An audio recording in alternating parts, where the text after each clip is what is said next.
नमस्कार प्रणाम हर हर महादेव। हम आपके छोट भाई अमरनाथ साहानी फैन आप गोरपुरिया भौजी। तो आज बा होली और होली के शुभ अवसर पर हमारे तरफ से और हमारे पूरा टीम के तरफ से होली की बहुत सारी बधाइयाँ, बहुत सारा दुलार प्यार हमारे तरफ से। तो आज का जो वीडियो होने वाला बा एकदम गाँव फार वीडियो हो वाला बा और आज के इस गाँव फार वीडियो में आपका स्वागत है।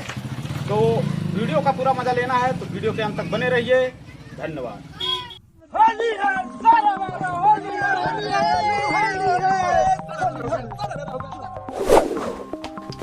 केने बा साला पच फोड़ना।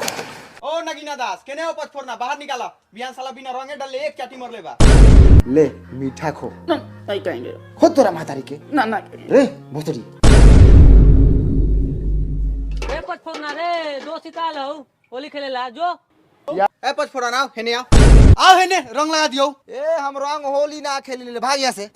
ए आइबे की आइयो भीतर आइबे। तोरी बहन के साले फाड़े हम आज। रे साला इ त फाटा लेके आवत हो। साला घर मुड़ गए। रे साला होली है तो रंग ना लगाइयो। साले एक बार कह देने कि हम रंग ना खेली ले तो बाहर निकल। ए तू बाहर आइबे कि भीतर आइयो। अगर हम नहीं आ जाबो तो मेहरारू के लुगा उगा सब खोल देबो। मुर्गा तू हमरा मेहरारू को लुगा खोलबे। आओ सर अंदर आओ। ए चल हमरा ये में हटाओ। चल रुक अरे रुक। अरे इ तो साला बैटिंग करे लगलो। इधर आ तू थोरो मार तोरी बहन करा सा मार। अरे बाप रे लगा मोल साले के मोल गत्तर मोल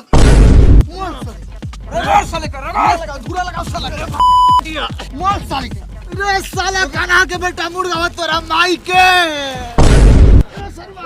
होली है भाई होली है।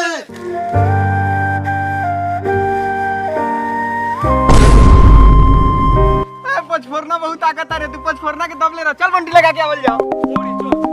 अरे साला अनरा के बेटा मुर्गा बा हमरा मेहरारू के रंग लाके तो साला परचा उड़ा देबो रे। साले एगो फुदगुद्दी उड़बे ना करिया साले परचा उड़ाइबो।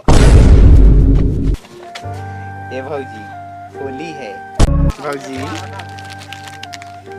रे करिया की रे माजे ले बता रे भोसरी तोरा के तलाक न दे देबो रे। ए पचफोरना हाय देख पियर का सिंदूर जात हो तोरा मेहरारू के मांग के बीचे बीच। अरे बाप रे बाप। मुर्गावा तू गेले आज बस रे मुर्गा वापस पूर्णा में तू बास लेके त मार दी का। आवे दे सरवा तू मांग टिक देले इतना ही मत मार तो। अरे बाप रे।